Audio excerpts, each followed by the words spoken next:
আমি সর্বপ্রথম আমি সুপারিশকারী হব। আমার সুপারিশ ওই সময় প্রকাশ করা হবে। আমি সর্বপ্রথম ভেস্তের দরজা খটকাইব, আমার জন্য সর্বপ্রথম ভেস্ত খোলা হইবে, আর উহাতে আমি সর্বপ্রথম প্রবেশ করিব, ইহাতে আমার খবর নাই। আর কথা আল্লাহ রাসূলের কথা।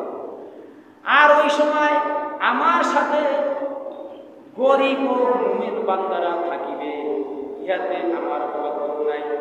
কেননা আল্লাহ রাসূলের আগে কোন নবীরা জান্নাতে যেতে পারবে না, এমনকি এই নবীর উম্মতের আগেও কোন নবীরা জান্নাতে যেতে পারবে না।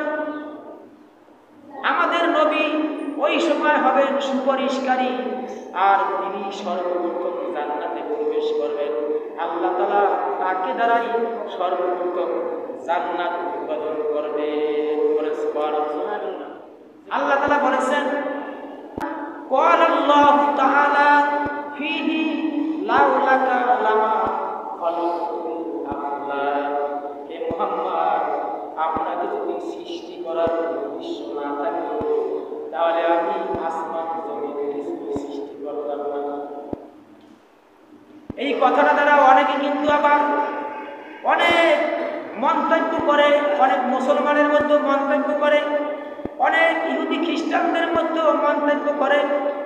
কেননা তারা মন্তব্য করে আল্লাহ তাআলা কোরআনুল কারীমে বলেছেন যে আমি জিন ইনসানকে আমার ইবাদতের জন্য সৃষ্টি করেছি। আর আল্লাহ তাআলা এখানে বলেছেন আমি মুহাম্মদকে যদি সৃষ্টি করার উদ্দেশ্য না থাকতো তাহলে আসমান জমিন কিছুই সৃষ্টি করতাম না। এখানে একটা গোপন বিষয় আছে, একটা সূক্ষ্ম একটা বিষয় আছে, বুঝতে হবে। আল্লাহ তাআলা একদিকে বলেছেন যে আমি আসমান জমিন কিছুই সৃষ্টি করতাম না, আর একদিকে বলেছেন যে ওমা ফালাকুতুল জিন্না ওয়াল ইনসা ইল্লা লিয়াবুদুন।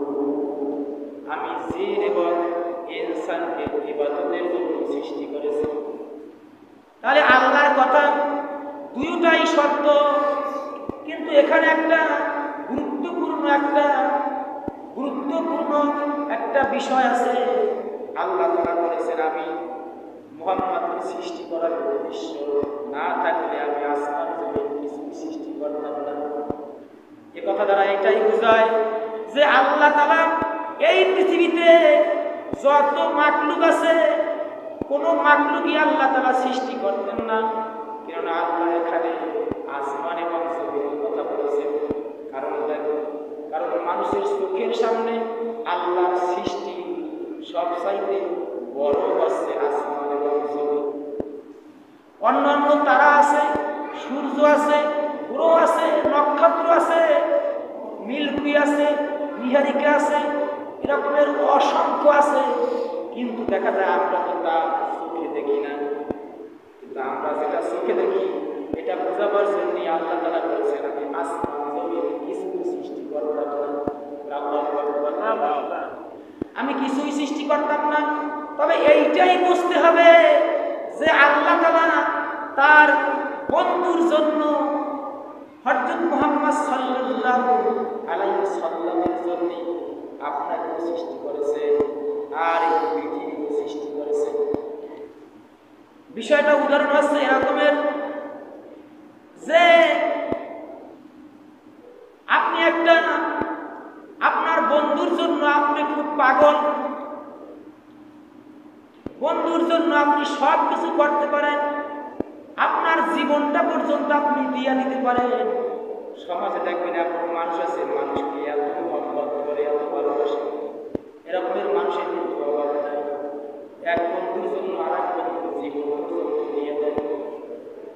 মনে করে একটা বাড়ি করে দিয়েছে বন্ধুর জন্য, কিন্তু বন্ধুর জন্য বাড়ি করে দিয়েছে, গাড়ি করে দিয়েছে, জমি করে দিয়েছে, সব কিছু একদম বড় করে দিয়েছে, কিন্তু বন্ধুকে বলেছে যে এইগুলো তুমি সুন্দর মতো একদম পয় পরিষ্কার একদম সঠিকভাবে তুমি রক্ষণাবেক্ষণ করো। কিন্তু যদি বন্ধু সঠিকভাবে যদি রক্ষণাবেক্ষণ না করে, দেখবেন আপনি ওই বন্ধুকে কিন্তু ভালোবাসবেন না, বন্ধুকে কিন্তু এক সময় আপনি ওই ঘর থেকে আপনি তাড়াইয়া দেবেন। আপনি ওই বন্ধুর জন্যই ঘর করেছেন, কিন্তু আপনার অন্তরের মধ্যে আপনার এইটাই খেয়াল, বন্ধু যদি আমার ঘরে থাকে কিন্তু ঘরটা পরিষ্কার পরিচ্ছন্ন রাখতে হবে, ঘরের ভিতরে যেন কোনো চোর ডাকাত না করতে পারে, সব কিছু পরিপূর্ণভাবে সব কিছু রক্ষণাবেক্ষণ করতে হবে। কিন্তু সঠিকভাবে যদি রক্ষণাবেক্ষণ না করা হয়, তাহলে আপনি এক সময় ওই বন্ধুকে তাড়াই দেবে। এখানে গোপন কথা আছে, আল্লাহ তাআলা এই পৃথিবী তার বন্ধুর জন্য সৃষ্টি করেছেন, তার বন্ধুর জন্য সৃষ্টি করেছেন, আল্লাহ তাআলা তার জন্য সৃষ্টি করেছেন। কিন্তু বিষয় আছে এইটা, আল্লাহ বলেছেন ওয়ামা খালাকাতুল জিন্না ওয়াল ইনসা ইল্লা লিয়াবুদুন, আমি জিন এবং ইনসানকে আমার ইবাদতের জন্য সৃষ্টি করেছি। এখন আল্লাহ রাসূল জিন না ইনসান বলেন? তিনি হচ্ছেন ইনসান, মানে মানুষ। এখানে আল্লাহ রাসূলকেও ইবাদত করার জন্য সৃষ্টি করেছেন, বলে সুবহানাল্লাহ। আল্লাহ রাসূলকেও ইবাদত করার জন্য সৃষ্টি করেছেন। যদি সেই ঈমানদার ব্যক্তিরা ইয়া আইয়ুহাল্লাযীনা আমানু সাল্লু, তোমরাও পাঠ করো, আলাইহি তাসলিমা, বিশ্বনবীর উপর তোমরাও পাঠ করো। দেখেন আল্লাহ তাআলা কত সম্মান করে, আল্লাহ তাআলা বিশ্বনবীকে কত মর্যাদা দিয়েছেন, কত সম্মান দিয়েছেন। আল্লাহ নিজেও পাঠ করে, ফেরেশতারাও পাঠ করে, আর দুনিয়ার বুকে ঈমানদারদেরকেও আল্লাহ তাআলা পাঠ করতে বলেছেন। অথচ আমরা রাসূলকে সম্মান দিতে জানি না, রাসূলকে সম্মান করি না, রাসূলের সাথে এমন কথা বলি, দেখা যায় রাসূলের মনে তিনি অখুশি হন, তিনি তার সম্মান কমে যায়, তার অসম্মানী হয়, এমন কথা আমরা বলি। অথচ দেখা যায় পীর সাহেবের জন্য আমরা এত পাগল, দেখা যায় পীরের নামে কেউ কিছু বললে আমাদের মেজাজ খারাপ হয়ে যায়। এই বাংলার জমিনে আপনি দেখবেন, আমি অনেকে বলতে পারে পীর সাহেব বলতে বাংলাদেশে অনেক হক্কানি পীর আছে, যেমন সারসিনা, সলাবাঙ্গা, মেসারাবাদ, এরপরে সরবরাই,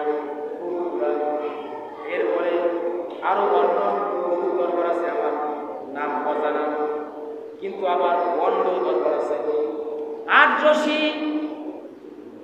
এই খাজা বাবা, এই ল্যাংটা পীর, এরপরে দেখা যায় কত রকমের রশি আছে বাংলাদেশে। দেখবেন এই যে এখন বর্তমানে যত বিভিন্ন রকমের মাজার আছে, আর আমি বলি এগুলো মাজার না, এগুলো আছে ব্যবসা। যত রকমের এরকমের মাজার আছে, এই মাজারগুলো সব ভেঙে ধ্বংস করে দিয়েছে কয়েকদিন আগে, কেননা এগুলো হচ্ছে বন্ডামি যত। কিন্তু দেখা যায় রাসূলের শানে, রাসূলকে মহব্বত করে না, অথচ দেখা যায় এই বন্ডদের দ্বারে যায় কি, তাদের কাছে যায় যে জীবনের আশা পূরণ হবে, কঠিন কেন হবে না। আল্লাহ তাআলা কুরআনুল কারীমে বলেন ওয়ামা আরসালনাকা ইল্লা রাহমাতাল লিল আলামিন, আমি বিশ্ব নবীকে পৃথিবীর জন্য রহমত স্বরূপ পাঠাইয়াছি, তিনি আছেন রহমত স্বরূপ। আল্লাহ তাআলা তার চরিত্রের সার্টিফিকেট দিয়েছেন, যে রাসূলকে বলেছেন যে আপনি হচ্ছেন উত্তম চরিত্রের অধিকারী, উত্তম চরিত্রের অধিকারী। পৃথিবীতে কোনো নবীকে কিন্তু এই সার্টিফিকেট দেওয়া হয় না যে আপনি উত্তম চরিত্রের অধিকারী, কিন্তু আল্লাহ রাসূলের সামনে তাকে বলা হয়েছে যে আপনি উত্তম চরিত্রের অধিকারী। এবং কুরআনুল কারীমে বলেছে যে আমি আপনার প্রশংসা বিশ্ব ছড়াইয়া দিব, বলে ইবনে আব্বাস রাদিয়াল্লাহু তাআলা আনহু হতে বর্ণিত, তিনি বলেন রাসূল করিম সাল্লাল্লাহু আলাইহি সাল্লামের কয়েকজন সাহাবী কোনো এক বৈঠকের পরে বাহির হয়ে পরস্পরের সাথে কাটাকাটি করতে আছে। কেউ বলিতে আছে যে আল্লাহ তাআলা ইব্রাহিম আলাইহিস সালামকে বন্ধুরূপে গ্রহণ করিয়াছে। কেউ বলিতে আছে আল্লাহ তাআলা মূসা আলাইহিস সালামের সাথে কথা বলিয়াছে। আবার কেউ বলিল আল্লাহ তাআলা ঈসা আলাইহিস সালাম হচ্ছে আল্লাহর দেওয়া কালেমা, তাহার দেওয়া খাস। আবার কেউ বলিল যে আল্লাহ তাআলা আদম আলাইহিস সালামকে পবিত্র বন্ধুত্ব দান করেছেন। এই সময় আল্লাহ রাসূল তাদের কাছে উপস্থিত হয়ে বললেন, আমি তোমাদের কথাগুলি শুনেছি, তোমাদের আশ্চর্যবাদ কথাগুলি আমি শুনেছি যে আল্লাহ তাআলা ইব্রাহিম আলাইহিস সালামকে আল্লাহ তাআলা বন্ধুরূপে গ্রহণ করেছেন, ঠিক আল্লাহ তাআলা ঈসা আলাইহিস সালামকে পবিত্র কালেমা দান করেছেন, তাও ঠিক।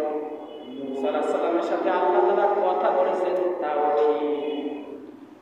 আদম আলাইহিস সালাম হচ্ছে আল্লাহর দেওয়া খাস কালেমা, তাও ঠিক। কিন্তু জানিয়া রাখো তোমরা, আমি মহান আল্লাহর প্রিয় বান্দা হাবিব। কিয়ামতের ময়দানে আমি লিওয়ে হামদের বাহক হইব। উহার নিচে আদম আলাইহিস সালাম ও তার পরবর্তী লোকগণ থাকিবে। আমি সর্বপ্রথম আমি সুপারিশকারী হব। আমার সুপারিশ ওই সময় গ্রহণ করা হবে। আমি সর্বপ্রথম বেহেশতের দরজা খটকাইব। আমার জন্য সর্বপ্রথম বেহেশত খোলা হইবে, আর উহাতে আমি সর্বপ্রথম প্রবেশ করিব। ইহাতে আমার খবর নাই। আর কথা আল্লাহ রাসূলের কথা। আর ওই সময় আমার সাথে গরিব ও মুমিন বান্দারা থাকিবে, ইহাতে আমার খবর নাই। কেননা আল্লাহ রাসূলের আগে কোন নবীরা জান্নাতে যেতে পারবে না, এমনকি এই নবীর উম্মতের আগেও কোন নবীরা জান্নাতে যেতে পারবে না। আমাদের নবী ওই সময় হবেন সুপারিশকারী, আর তিনি সর্বপ্রথম জান্নাতে প্রবেশ করবেন। আল্লাহ তাআলা তাকে দ্বারাই সর্বপ্রথম জান্নাত উৎপাদন করবে।